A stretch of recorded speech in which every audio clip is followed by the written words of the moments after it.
रामपुर नाम का एक बड़ा सा जंगल था।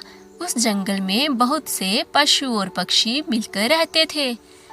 उसी जंगल में एक हाथी और एक बकरी भी रहते थे। दोनों बहुत पक्के दोस्त थे। दोनों साथ मिलकर हर दिन खाने की तलाश में जंगल की ओर जाते। एक दिन की बात है, हाथी बकरी के पास आया और उसे कहने लगा,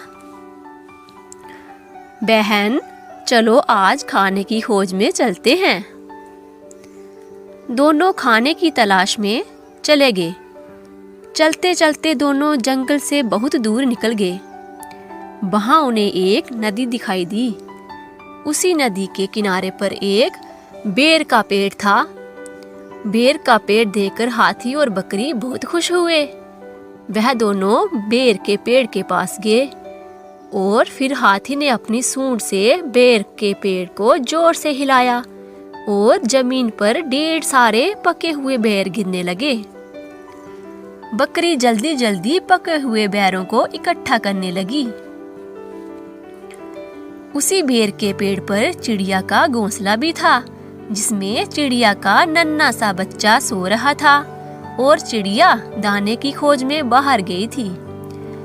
बेर का पेड़ हिलने के कारण चिड़िया का बच्चा घोंसले से तालाब में गिर पड़ा और डूबने लगा। चिड़िया के नन्हे से बच्चे को डूबते देखकर उसे बचाने के लिए बकरी ने तालाब में छलांग लगा दी। लेकिन बकरी को तैरना नहीं आता था। इसी कारण बकरी भी तालाब में डूबने लगी। बकरी को डूबता हुआ देखकर हाथी भी तालाब में कूद गया और उसने चिड़िया के बच्चे और बकरी दोनों को डूबने से बचा लिया। इतने में चिड़िया भी वहां आ गई और वह अपने बच्चे को सही सलामत देखकर बहुत खुश हुई। चिड़िया ने हाथी और बकरी को उसी तालाब पर बेर के पेड़ के पास रहने के लिए कहा। तब से हाथी और बकरी भी चिड़िया के साथ उसी बेर के पेड़ के नीचे रहने लगे। धीरे धीरे दिन गुजरने लगे।